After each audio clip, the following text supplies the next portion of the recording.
First time I ever walked into the gym and trained with Ivan Abajev, or as we called him, Uncle, I asked him, Stashi, what do you want me to do today?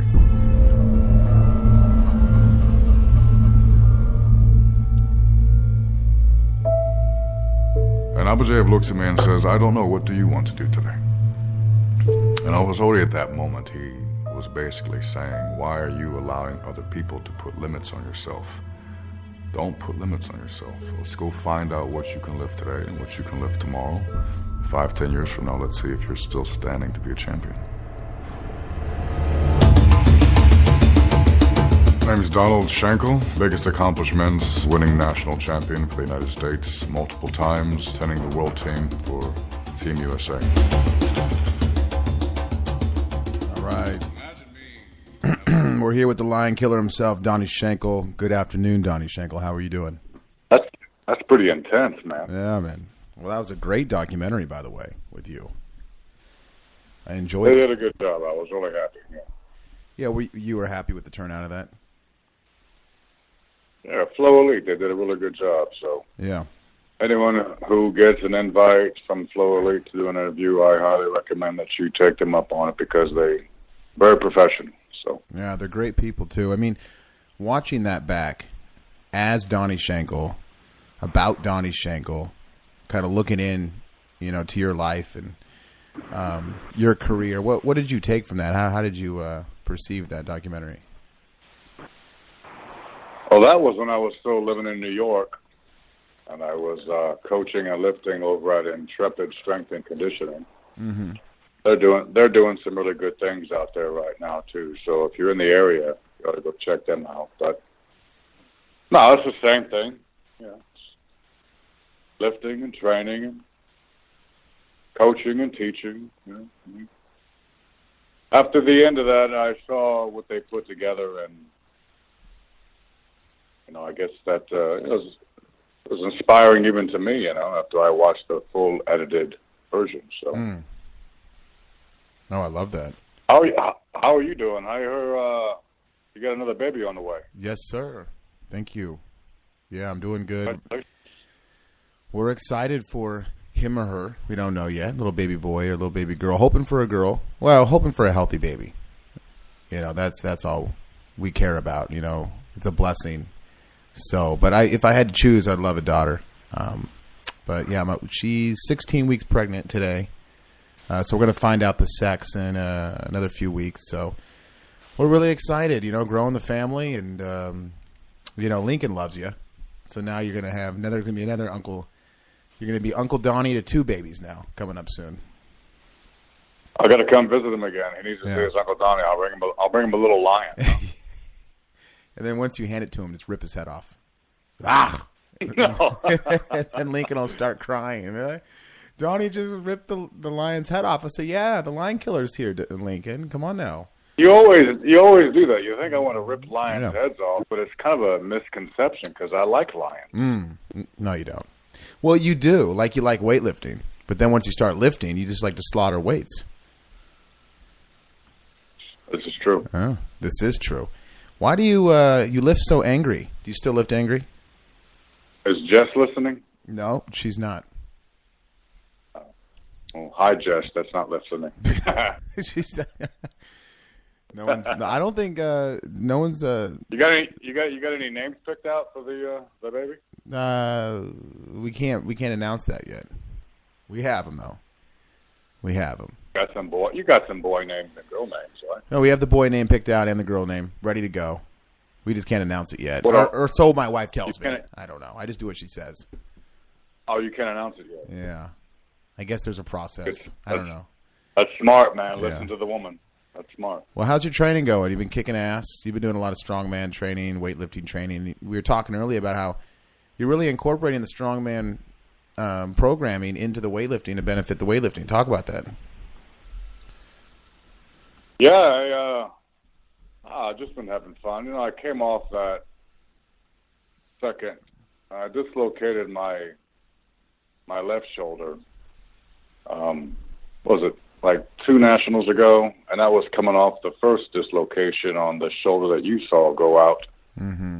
And I had my surgery, and then I went through some pretty intense physical therapy. And, it's been a slow process, but I was just trying to figure out exactly how to get going again. And I went back to my roots. They always say go back to your roots. And my roots is I knew how to pick up heavy shit. Mm-hmm. So yeah, you do. I went back to what I love doing. I love the strongman thing. I grew up with that. I came. What was that? 2 or 3 weeks ago, I was out in Iceland, and I met my boyhood hero, Magnus Ver Magnusson. Right. That was really neat. That's great. I saw a picture of that. His gym's name is called Jakobol, and Jakobol is Icelandic for nest of beasts or nest of giants. And I pull up into the parking lot, which is shared with a grocery store, and I'm asking around. I say, "Do I got the right place?" And one of the grocery store clerks was like, "Yeah, it's right next door." Then I see the sign above head, and it's got a big green rusty door in front. Wow! Boy, I'm so intimidated. It's like I never felt this before. I feel like a little giddy schoolgirl, man. And then you open up that door and you smell that musky gym smell. Everybody knows that musky gym smell with a little hint of, like eucalyptus or whatever they use to perfume out the scent, And I start walking downstairs, and it's a basement gym. All the best gyms are basement gyms. And then I see him. I see him out the corner of my eye, and I get all freaked out. But that's Magnus there. It's a 4-time world's strongest man. And I got a picture with him, and I was real happy I got a picture with him, and I posted it online, and I sent it to one of my coaches over in Hawaii, and I said, "Hey Jim, what do you think about this picture here? Do I look like a little giddy schoolgirl?" And he messaged me back, and he says, "Well, Donnie, you can certainly tell you're not the alpha male in that picture." That's great. I was well. hurt, but I tell you what, though, you try to take a picture next to the 4-time world's strongest man, Magnus Ver Magnusson, and you see how you look. You know what I mean? No, I didn't know Donnie Schenkel got intimidated, and I'm a little shocked right now. It's the first time I ever felt that way. It was like meeting a rock star, or meeting somebody you look up to, or it was very surreal. It was and then I walked around this gym and I looked at his equipment. I was getting ideas for my own gym, something to bring back to my members. And, I was happy that Magnus he showed me his trophy case, and we talked about his wins, and I was really thankful that he did that. It was a good trip, so I can mark that off the bucket list. Well, did you tell him who you were, or did he know? No, I didn't tell him who I was. I'm meeting Magnus, man. So he had no idea that he was taking a picture with Donnie Schenkel. Well, I mean, John, I was meeting Maggie Ver. Come on now. Yeah. I was. Well, you're a bigger deal than he is. Happy enough. I think you're a bigger deal than he is. Oh, you're out of your mind. Well, how? How is that possible? You're one of the best resumes in USA weightlifting, let alone weightlifting period. And I think that's more impressive than what he's done. No, these are giants, man. It's like some people ask me now if I want to get involved with a strongman, and I'm probably going to do a little local competition here and there. I hear Santa Cruz Strength runs some pretty consistent local strongman competition. Well, you used to pick up heavy things out in the military when you were a Marine. You were out in the desert picking up boulders, and you wanted to lift heavy weight, and you got on the computer and found Mike Bergender and then found weightlifting. So picking up boulders is, like you said, it's been your thing, right? Well, I mean, that's what I. That's where it started. The first time I ever got introduced to weightlifting was in the '96 Olympics. I was watching the Atlanta Games, and I was teaching myself back then. My first weight set. Those old sand plastic sets you get at Walmart. You know what I'm talking about? Oh yeah. Well, Yeah. I had that first, and I was like That's 14 great. years old, and Yeah. then I got stronger, and then eventually I got myself a little. If those of you out there who remember it, I got myself a little Chapman bar, a little cheap Chapman bar with some weights.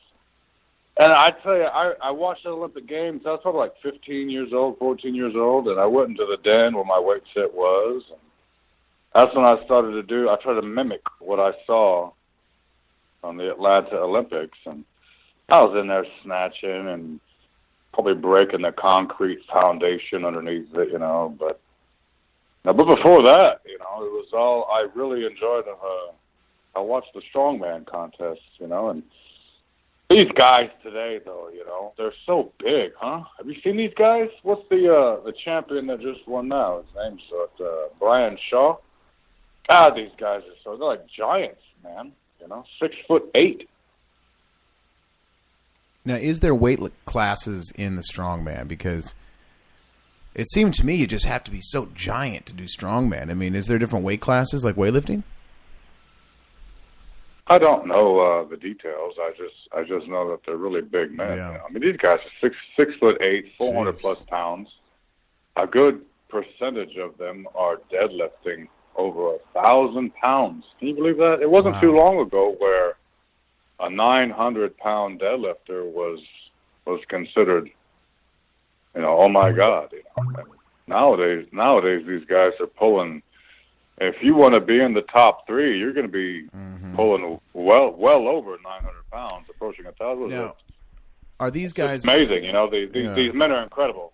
They're absolutely incredible. So I really, I still watch them today as though I watched them as a boy, and it all goes back to that same feeling you get when you get introduced to strength training or weightlifting, strongman, bodybuilding. As you know, it's just you just love to pick stuff up. I mean, what else can you say? Now, are these guys going out and powerlifting as well? The deadlift, breaking records, the squat, or is it strictly just the strongman? Well, I think that many of your strongmen have a good background in powerlifting. Powerlifters are, without a doubt, the strongest, athletes on the planet. I mean, these guys are pulling absolute maximums without any technical precision. I mean, I've some technical precision. I'm not a powerlifter, but from a weightlifting background, it's certainly not as much of a detailed lift as a snatch, a clean, or a jerk. But are you going to compete in powerlifting? Are you thinking about ever doing a powerlifting meet? I mean, I know you want to do some strongman comps and see where that goes. And no, I really have no interest in doing powerlifting. I would like to. I'm really big on deadlifting now. It's something I've always wanted to push, and I've always had coaches get in the way. Or I remember this. Friends gets in the way. Even I think back in years ago, 2010, I was pushing the deadlift to see where I could take it as far in correlation to my Olympic lifts. But maybe I had been too young then. But I'm seeing now how to incorporate that lift, as well as the strongman implements. I'm sore, John. I'm so sore today. I loaded my 300-pound sandbag that I have from Rogue. Yeah. For a triple today, and man, you got mad at me. I have not been this sore. I called it quite a while. I called it a med ball, and you got mad at me. That's a big ass med ball, though. Now, med ball is 300 pounds. Are you having your weightlifters, your athletes at your gym, there in California. Are they doing some strongman work to better their lifts, or is this something that you're kind of just going rogue with yourself? Well, if they have time left over, yeah, they have the option to do some other exercises. But of course, the main emphasis, depending upon the developmental level of the lifter, it's still the lifts.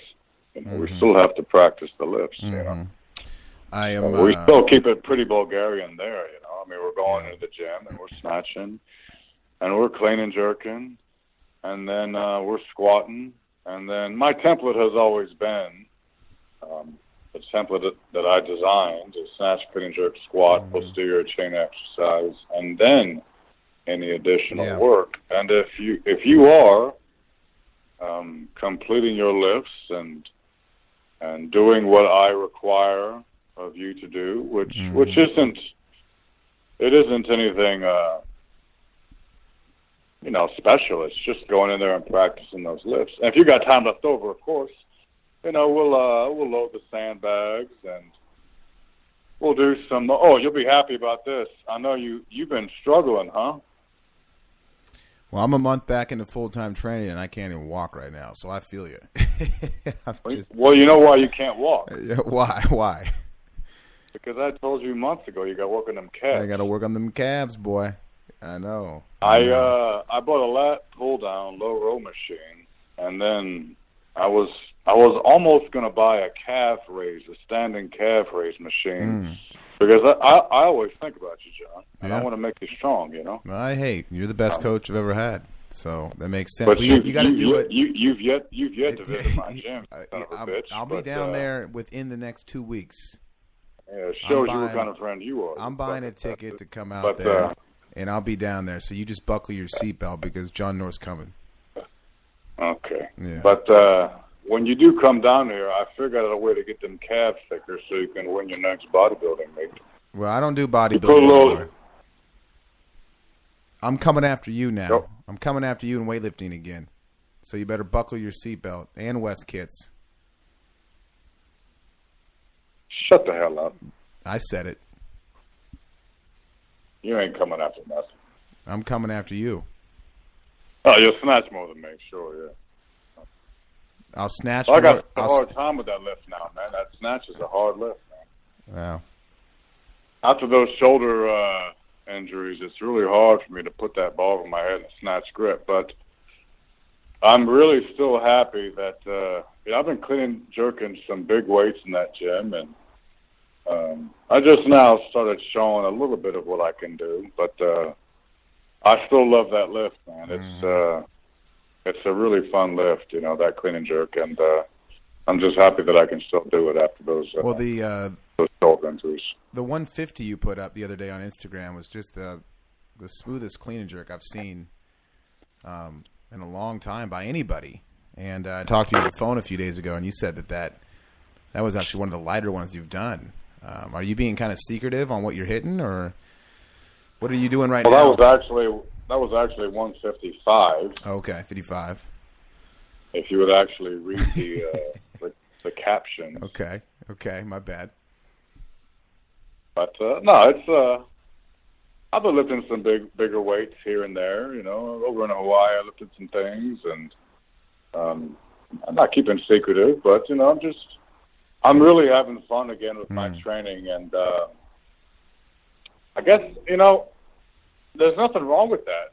When you go into the gym, I think if there's anyone listening to us, I don't know, but when you go into that gym, there's nothing that says you can't have fun, And I think a lot of lifters, they get so maybe they get so caught up with this program or this thing they learned online, or maybe this coach says I got to be this and I got to be that. No, but you really got to love what you do. If you always find joy in what you do, then you always go back, and there's the key. You always got to go back into the gym and lift. Well, you have the best, know as well as me that the consistency is the most important thing. Well, you have the best quote ever, and that's, It's not sacrifice if you love what you're doing. And everyone talks about sacrifice and all these motivational speeches on sacrifice. And you're not sacrificing anything because you're in the gym lifting. And no one loves lifting more than you. And no one lives the lifestyle of a weightlifter more than you. And I think that's, that's something that inspires me. And, I've looked up to you and that philosophy and the lifestyle since day one. And I think that's important, Well, it's definitely a first step, it's a requirement. You got to love what you do. Mm-hmm. Your best businessmen sleep in the office. Your best, your best anything. They live that lifestyle. They want to be the best at what they do. Well, and that's what I love. The second step is going out and finding people like you, but better than you, and then you start getting into You start getting into dog fights. You start pushing each other. We had the best training back then. When we trained together, we just really pushed it. We really did. We knew each other. Yeah, we pushed it. People don't know. People don't know how hard we pushed it. But I'm sitting in. It shows for It shows. We just got to keep going. But I love it. And the thing is, when you said the meat and potatoes of your programming is the lifts, which the Bulgarian has a lot of Bulgarian influence, which my online team does as well. One of the reasons for that, I think, is because it's fun. We like weightlifting. We like the lifts. You know what I mean? So why not do them a lot? Not only do I think it's the best way to get good at weightlifting, but if you love weightlifting, just do weightlifting a lot. And I think that's what's so good about your program and your gym and your philosophy. And by the way, we're talking about the Bulgarian method, and we're talking about sticking close to the lifts, which obviously we agree with. And I just have to say, I'm really sorry. I know you were very close to Ivan, coach, uncle, the butcher, whatever you want to call him. And I'm sorry about him passing. How are you feeling about that? Oh, Stassi was a big influence in my life. He came at a time, I was welcomed in by Dave Spitz to have the chance to train with the man. So, I miss him. It was he was an incredible man to lift in front of. But I'm happy that he had the best health care. They flew him into Germany, and he had the best health care. And I'm really happy that he didn't die without his family. He was well taken care of. Is what I'm trying to say. So that makes me feel a little bit better, but I miss him. Yeah, I met Abajev, one time in the period of my life, and he had a significant influence on me. As I imagine he would have had a significant influence on many young men. But may he find rest in peace, Stassi. Absolutely. It's got to be tough. Yeah, I only met him once, but I feel like I know him from all the stories I've heard from you guys, you with Max and Dave, and all the stories. It's really bizarre. I feel like I knew him like you guys did, but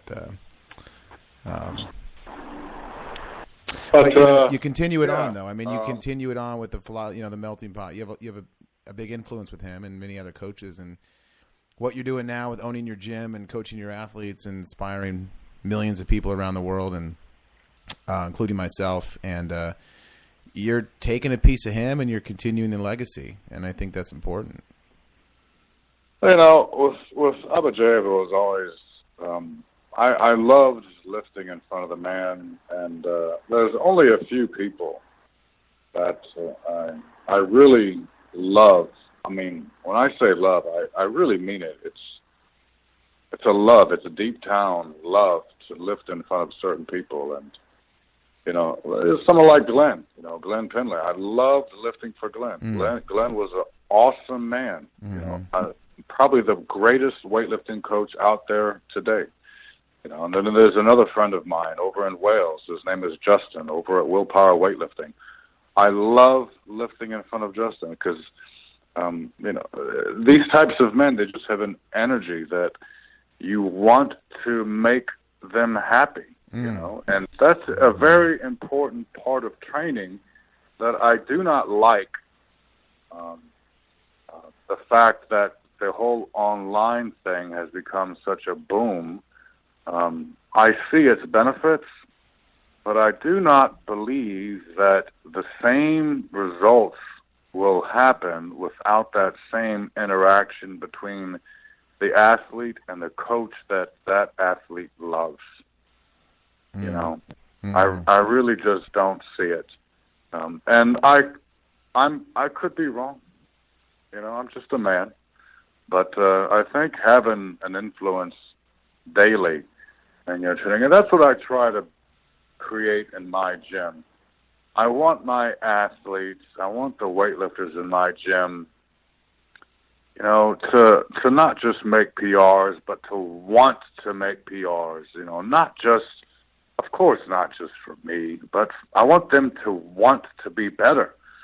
And I want to create an atmosphere in Donny Schenkel weightlifting to where they want to be better, and that requires a group. It requires a group of athletes that are fighters. And that goes right back to Sashi. If you look at Abadjeyev's 4 principles to be a world champion, what did he say? He said you need 4 things. You have to take it to the maximum effort, which is, it should be an obvious. If you're going to find out how much you can lift, you got to push yourself. You got to see what you can lift. You got to train in a group. You got to train amongst other lifters who are fearless, absolutely fearless. And fear is a very limiting mental component in training that athletes have to get over, and it takes many, many repetitions to get over it. And then he had attitude, which is what you based your whole business and idea and philosophy on, which is why I love you for it. You have to have the right attitude when you go into that gym. You have to know that you are great. You are a great person, despite whatever negative things you may bring into that gym. We all mess up. We all fail here and there. But the gym should be a place. It needs to be a place where you have to feel great. And then the other point would be, a little extra influence, which I change a little bit, and I say, and I learned that towards the end of my national competition. Make sure your diet is on point. I was over in the gym. Was it 2 days ago, and I love asking my boys in my gym. I say, "How many eggs did you eat this morning?" And I say, "I ate 1 egg." And I said, "What the hell did you start the fire up for, son? What the hell is 1 egg about?" What are you thinking about all this micro, macro stuff going on right now, Donny? What's your opinion on that?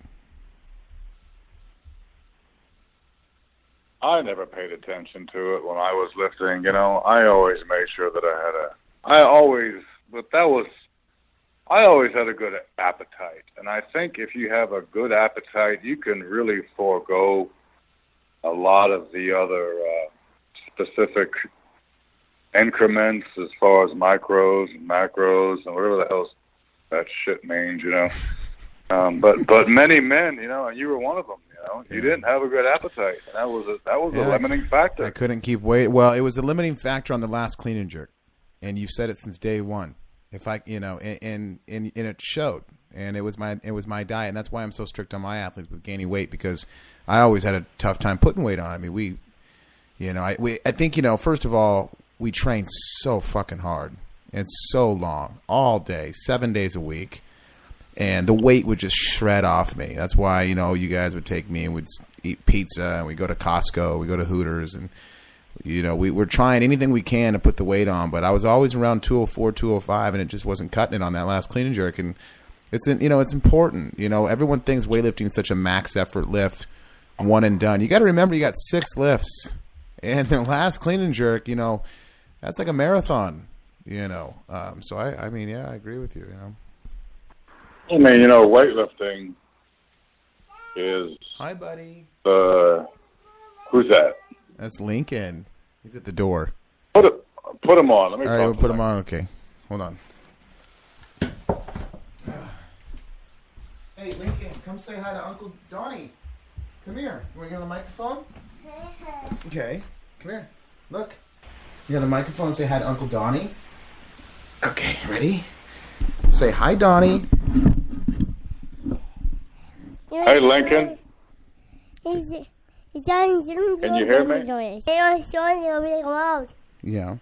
Oh, that's my favorite. Hey, did we go? That's my second favorite. Did we go on a hike today? What'd Pinky do? Okay, he's out of here. Oh, he's naked. He's got no pants on. he's, hey, buddy, I love you. Where's Mommy? Yeah, we went on a hike today, Donnie. You would have enjoyed it. We went out to the mountains and you go love your mommy, Lincoln. That's the most important woman. He's a mommy's boy. That's a good thing. You go love your mommy. Go love your mommy and take care of your daddy. When you come out here, Donnie, you'll have to come hiking. We go hiking almost every day when the weather's nice. It's something we really got into lately. It's really pretty. Oh, I love hiking. Love hiking. No, What's the weather like out there in Oregon? Well, it's been. Is it always overcast? Raining? Not. Spring but starting. Oregon gets the most rain. Lincoln, what you doing, buddy? It is been rainy and snowy for like the past 5 months. We've had the longest winter ever. We've actually broken records here in Oregon. But spring is finally starting to come. It's starting to get a little warmer. Last few days have been sunny, and so we've been taking full advantage of that. So let me tell you something. Portland, the Oregon is so beautiful, and it's almost worth having long winters and being rainy a lot, because when it is sunny, Donnie, it's so green. There's so many mountains. There's so many outdoor things to do with camping and hiking and mountain bike riding. It's really pretty here in the summer and the spring. So, it's kind of worth putting your head down and going through the rain for so long. It's kind of like hard training. All those times at Cal Strength, you put your head down, and the reward is excellent. Okay, one sec. I got to get him out of the office. He's tearing it up. One sec. Lincoln. No, let him tear it up, man. Okay, where's Mommy? She should be on Mommy duty right now. Hey, Mommy. Here's Lincoln. He said hi to Donnie. Yeah, okay. Go with Mommy. No. I got a podcast. He's not taking that well. He wants back in here. He's a little champion, man. Well, I just to kind of get back, we were talking about with the I don't know where we were, the diet, the training. I don't know. I'm just glad to see you're doing good, and I think to get back to that team thing online is, and I agree with you, and that's why we do the Facebook page, which no one else does. And we interact with our athletes and see them and talk to them and coach them online. And, we try our best to take an online team and to make it as real life as possible as far as, a personal gym. And we really strive for that. And I think that's being on the team with you and other athletes and coaches and being a part of that for so long. But if they're out there in the Cali area, you got to stop by Donnie's gym, check them out, and, you got to push the training. So, well, I don't have much room left. Yeah, you're almost booked up, huh? My membership is about at maximum. I've got room for about 2 more juniors, 1 more man, and maybe 1 more woman. But wow. I'm working with a group of athletes that I really enjoy working with. I really love to see them push themselves in that gym. And, the gym now has been open for almost a year. I think we're going to hit our our year mark. I want to say June 3rd is when I announced the grand opening last year. So wow. We're approaching our year anniversary, and I've got a few more spots left for any athletes who think they can measure up. You know. Now I heard the word on the street is you're running a weightlifting meet out there, the Bay State Barbell in MA. Is that your meet you're running? No.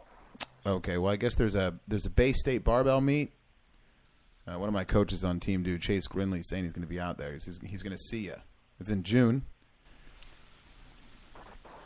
Well, you know me. I like to call things as they are. You know, I've had about I think 3, maybe 4 weightlifting competitions, USAW sanctioned, open to the public since I've been opened. Yeah. And I called as it is. You know, my gym is inside of CrossFit Silicon Valley. We have our own space. You know, I close my doors and we can train hard.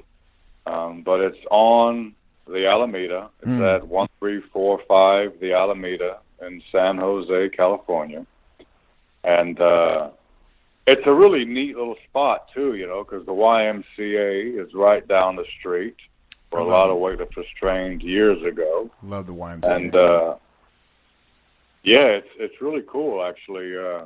Where we're at is you know, you walk in, it's a really neat little spot, and we're having a competition.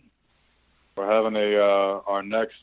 I hold competitions for my team probably once every 3 to 4 months, just so that our training can lead to something, and then we're going to have another public open competition to open to anyone on April 16th.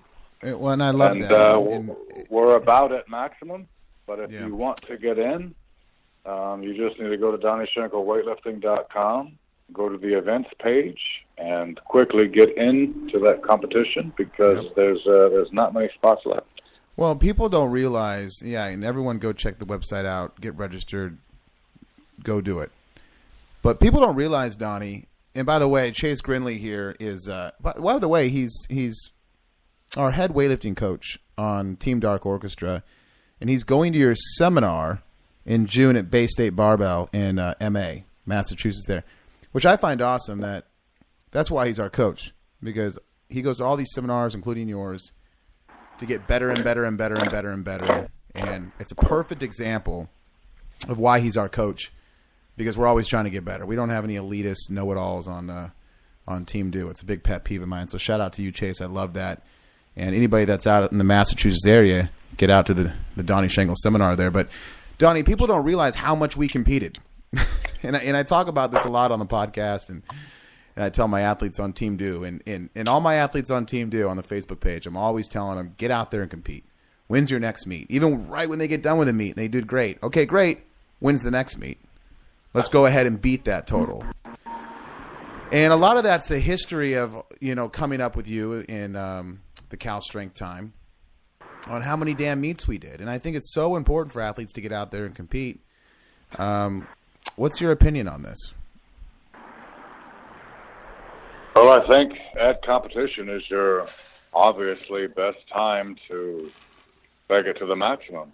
You know, I mean, that's what you're training for. So maybe if I could give any advice, that it may shock you that I say this, but it's something I've learned a little bit. Maybe don't always go to maximum in training. Maybe compete more and take it to maximum there. You know what I mean? Ooh, I like that. That's feisty. Because if you go to maximum in training, I mean, of course, weightlifting is you have to push the lifts, but you do. But I think when people get to saying compete more, what do they mean?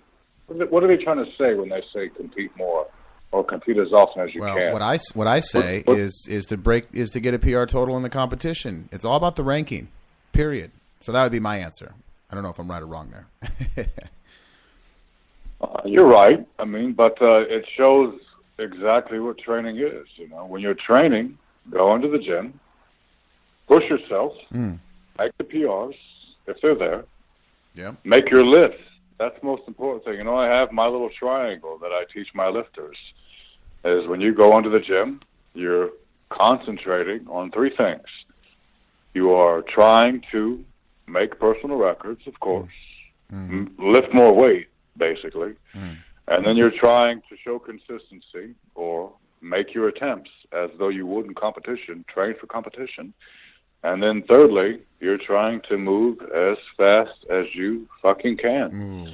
People forget about the speed. The whole speed aspect of weightlifting. Gosh, I love this. Maybe it's overlooked, but the speed is very, very mental. It's a conviction that athlete has to want to move faster. You know, I can walk from A to B and take my time, or I can move from A to B with a sense of purpose. You know, so speed is confidence, and that's. I love what you're saying right now, and I think too many people. It's like I was talking about this yesterday's podcast. When people walk up to a bar in competition, they think so much about technique and moving the bar and all this stuff. And let me just tell you this: when I walk up to a barbell, I think one thing: move my body in a certain way and get under this fucking weight. And if I move my body in a certain way and I get under this weight, I'm going to make the lift. I'm going to pull fast. I'm going to move quick. If I think about actually taking 160 kilos and throwing it over my head, I'm going to piss my pants and run off stage. I think it's a mindset. I think speed is confidence.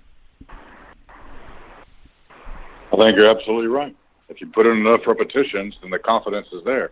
It's like I've taught so many seminars right now around the world. I don't know. I mean, as far as like landscape, I've taught so many seminars across the world. And what that did for me was it just built my confidence more and more. With each time I taught, I was trying to understand what I was saying. And the most important thing you can do when you're trying to speak to people or write to people is clarity. And I wanted to make sure that what I believed in, it may not work for Joe or Jane, but it was what Donnie believed in. And when I spoke it, I wanted to speak it with such conviction and such confidence that, you know, I wanted them to feel as though what I believed. Oh, I love this. And it's the same thing with training. Because I taught so many times and I had the opportunity to teach to so many lovely people that eventually, you know, you start seeing that and you reflect back in your own training. You say, well, the teaching is the same thing as repetition. You have to put in so much repetition to the point where you are so confident in what you're doing that you can then react. And we've talked about this before. You want that kind of speed, that reaction speed that's unthinkable, meaning you're not thinking. Meaning, you ever touch a hot stove, John? And it burns you? Yeah. Do you think about moving your hand, or do you just move your hand? It just magically moves. It just magically moves. That's what's magic, man. It's magic, John. You grab that bar, and it's hot, and you're hot, and you just magically move, and you put that bar in the right spot. But in order to move with that kind of speed, you have to be strong. Yeah. You have to be confident. You have to believe in what you're doing. And it's instantaneous, and that's why weightlifters are they're such great athletes. You know, they possess all the attributes, and they make it happen. The great ones make it happen on competition day. You know, anyone can make it happen at their will. At their will. That's what training's about. Training is all about will. Training competition is your will versus somebody else's will. Meaning, I go into training, right, and I will a 160 clean and jerk. No problem. I'll have as many shots as I want. I will it to happen on this day. Okay, fine. At competition, it's not your will involved anymore. It's somebody else's will. And you can train for that person's will, but you still have to make it happen on that day. Mm-hmm. That's why competing is so important. You're getting yourself used to lifting on someone else's terms, not your terms anymore, but someone else's terms. And that takes a different kind of man. That takes a different kind of woman. That takes a champion to not only respond to that will, but to win at that will. You know what I mean? No, I love it. Oof. It's powerful stuff, brother. It's powerful. It's all about will. It's all about fear. What is the limiting factor in a person's will? It's their fear. And I spoke with James a lot about this in Hawaii. He's a big believer on this, and I'm really happy to see James doing it again. Goddamn, James is a fucking brilliant man. I'm really happy to see him doing good. But, we had this conversation back and forth, and he's always focused on it's the fear aspect in lifters. You, me, maybe other lifters, maybe we don't think we're capable of more. Maybe because we're not moving fast enough, or we don't feel strong that day, or we don't have our coach with us, or our preferred headband, or our best pair of socks, or whatnot, Yeah. But there's something that's limiting that athlete, and that's fear. That's what takes so many repetitions. That's what we're trying to overcome, because you are strong enough. You really are. I go back to a conversation that Dave Spitz, the owner of California Strength, we had in a car ride over to we were going to Monte Vista High School, I think, for training. And I'll never forget what Dave said. He said, you're strong enough already, Donnie, but you just gotta let go and make it happen. And many lifters miss that. And they may not have an influence in their life to let them see that. But I'll tell you right now, anyone who's listening, you are stronger than you think. Yeah. You're moving better. They're moving better than you think, especially if you're training with lifters or under the supervision of lifters who have, taught or coached or won. But you got to believe, and that's where the speed aspect comes in, is once you believe in what you're doing, then you become progressively more and more fearless. And once you're a fearless beast, we'll look out. Oof. Well, DonnieShankelWeightlifting.com. That's all the time we have, because I don't even have anything to say after that. If I said anything, I'd be an idiot. So I'm just going to leave it right there. Open up this window, because the smoke from the knowledge bombs are just, I can't breathe right now. So I hope people are listening. They are listening. Take that to heart. Write that down. We got Donnie Schenkel on the microphone right now, live in the studio. This will be up on iTunes. That's truly inspiring. That's why people all over the world are inspired by you, Donnie. It's the reason why it's so good is because it's so true.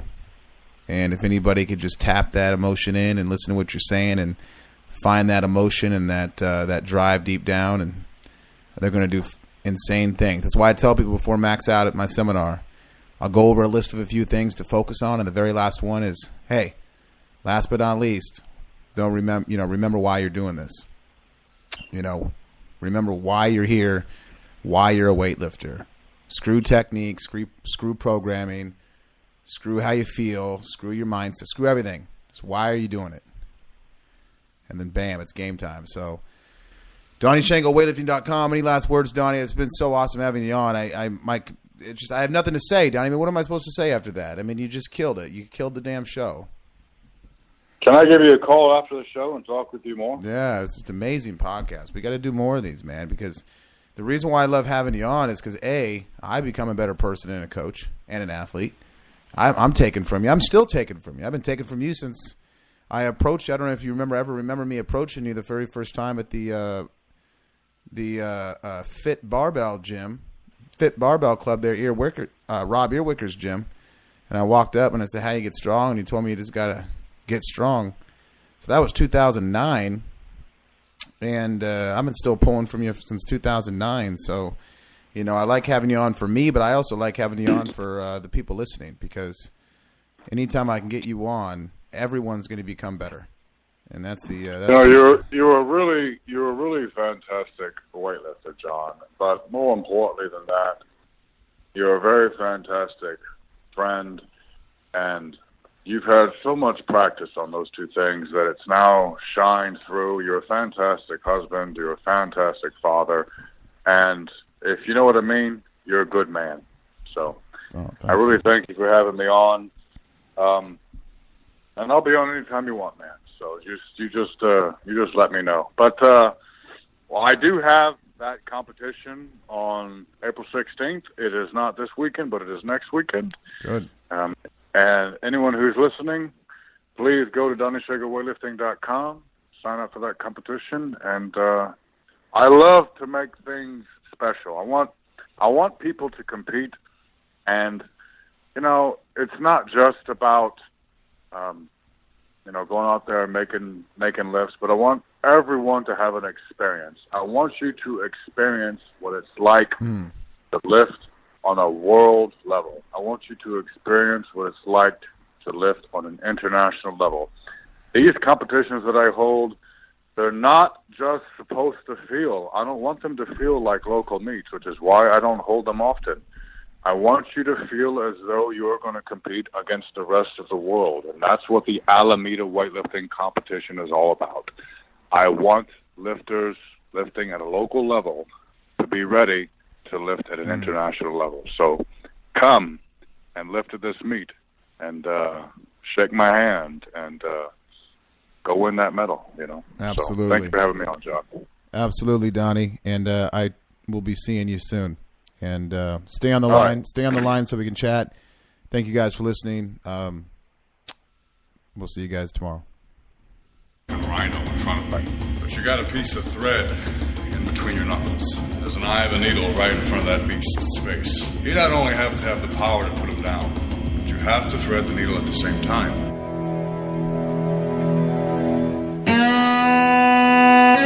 That one virtue that sets a weightlifter apart from, I think, any other athlete is that sense of courage. You want to know what weightlifting is? Put another kilo on and do it all over again. Those weeks may turn into months, and those months may turn into years. Will. But it's important to go through that period to find out how bad you actually want it.